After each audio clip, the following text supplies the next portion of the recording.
Hello and welcome to Canguro English. I'm Christian, and today we are going to be talking about something that has been in the media recently, and that is prejudice against accents.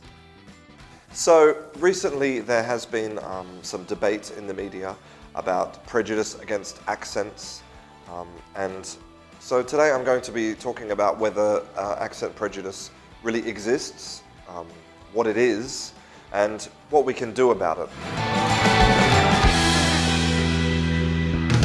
So before we talk about accent prejudice, I think we need to define exactly what an accent is.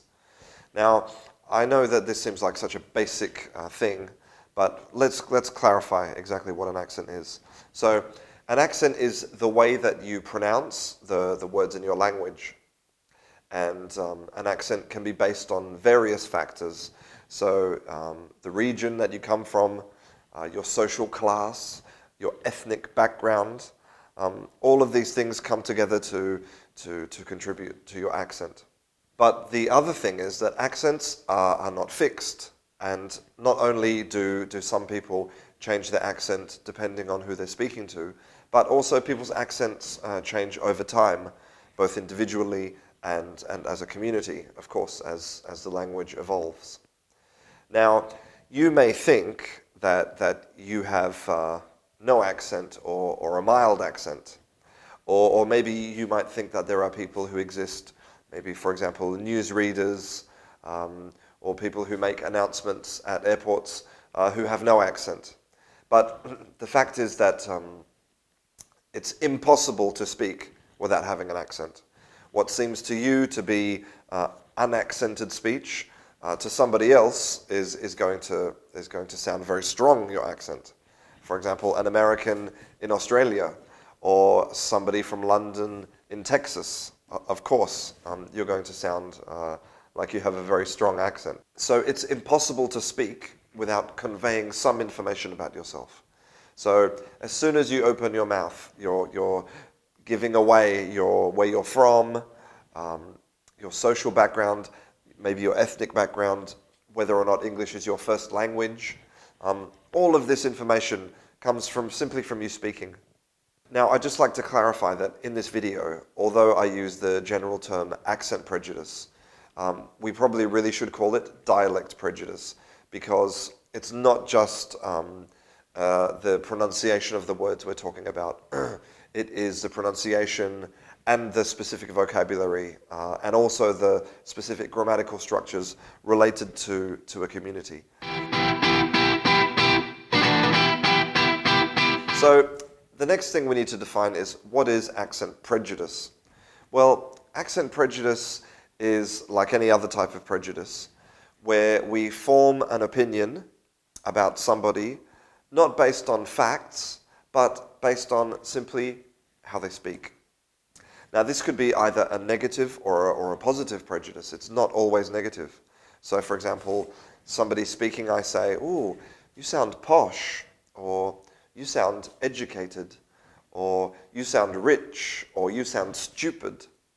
So we make these judgments about people simply by the way they speak. So this is accent prejudice. So where does accent prejudice come from? Well, accent prejudice, like all other types of prejudice, is, of course, learned behavior. It is not something that we are born with. In most languages, there exists so-called prestige accents. Now, a prestige accent is considered the correct or the standard way to speak a language. So in American, you have GA, General American. In Arabic, you have MSA, Modern Standard Arabic. In England, you have RP, Received Pronunciation. And even in Italian, you have Amended Florentine Pronunciation, AFP. And they are the accents that you would hear normally newsreaders, if you're public transport announcements, children's toys, anywhere that the correct way of speaking is considered appropriate. We use these prestige accents. But how does one particular accent become associated with prestige?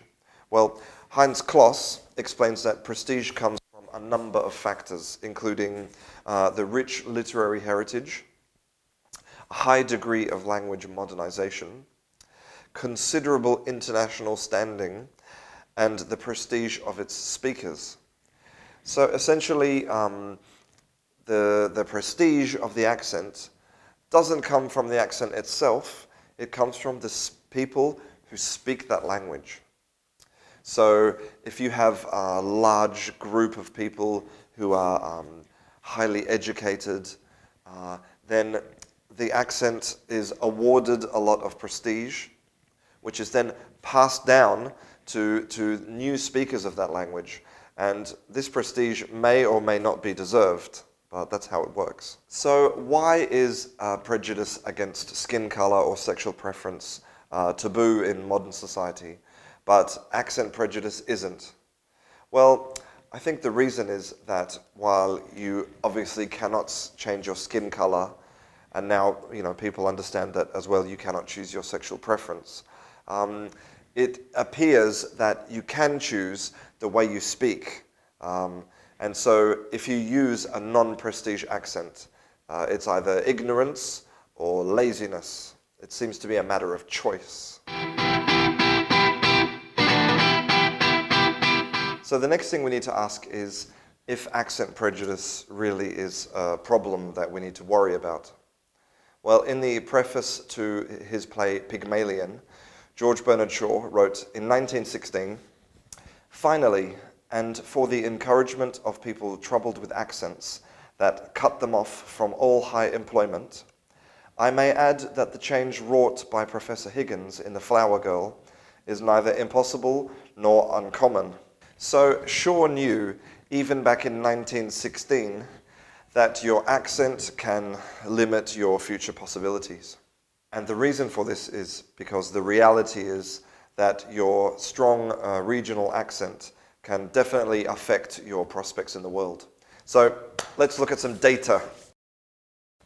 In 2013, the polling company Comres did a survey about regional accents, and the results are amazing, really. So the first thing was that 28% of respondents felt that they had been discriminated against because of their accent.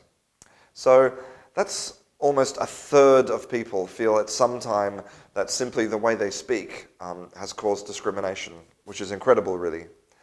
But the most shocking part of the results is the way that your accent can affect how people perceive your intelligence and also your honesty, lots of other factors. Amazing.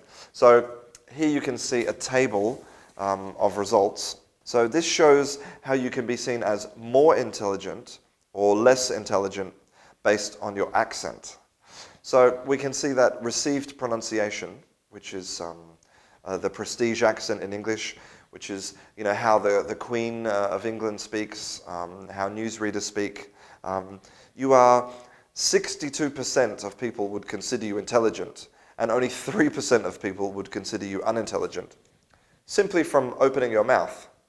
But if we look further down the table at the London Cockney accent, the Birmingham accent, and the Liverpool accent, we can see it's incredible that a third of people will consider you unintelligent simply because you open your mouth.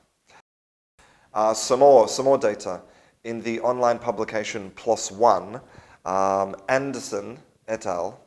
Showed that young female adults who exhibit vocal fry, so vocal fry is the way that, also called Kardashian speak. It's when at the end of your sentence you talk like this. Young adult women who exhibit vocal fry are perceived as less competent, less educated, less trustworthy, less attractive, and less hireable. And they suggest that young American females should avoid using low vocal fry speech in order to maximize labor market opportunities. So basically, if you use this one particular aspect of speaking, it completely changes your appearance in the general public. Another incredible result. More data. In 2013, two scientists from the University of Vermont analyzed the American reality TV program Say Yes to the Dress, which is where women go into a very big bridal shop in New York and they buy wedding dresses. And they analyzed all of the programs in the series to see if the salespeople modified the way they speak depending on how much money the bride had to spend on their dress. And of course they found that the consultants, the salespeople, were changing the way they speak depending on how much money the person has.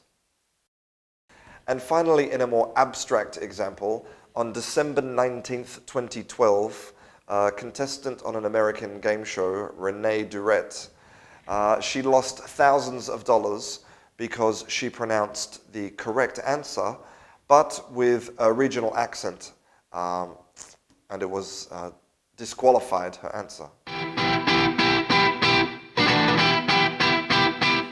So now you can see how accent prejudice not only exists, but also can have extremely negative effects on people who have strong regional dialects, or for anybody who doesn't speak a prestige accent. So what can we do about it? Well, I think the first thing we need to realize is that English doesn't belong to England anymore. English is now a global language spoken in more than 100 countries. And so regional accents and sub-accents within those regions are going to become more common. We need to accept that regional accents are part of the identities of the people who speak them.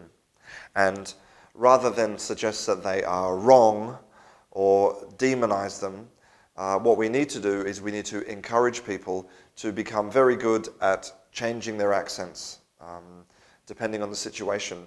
So maybe you have your regional accent, when you're with your friends, but when you have to give a presentation, go to a job interview, you can switch to something which is like your prestige accent. Now, ideally, I wouldn't have to make this suggestion. Ideally, accent prejudice wouldn't exist. But I think we have to be realistic.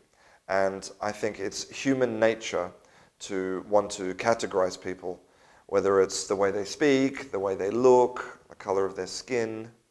Unfortunately, I think that accent prejudice, along with other types of prejudice, will always exist. But all I ask is, the next time you find yourself forming opinions about somebody based on their accent, stop and ask yourself, is this fair? If you would like to see any more classes about vocabulary, grammar, pronunciation, and the English language in general, then don't forget to subscribe to Canguro English. Thank you very much. I'll see you in class.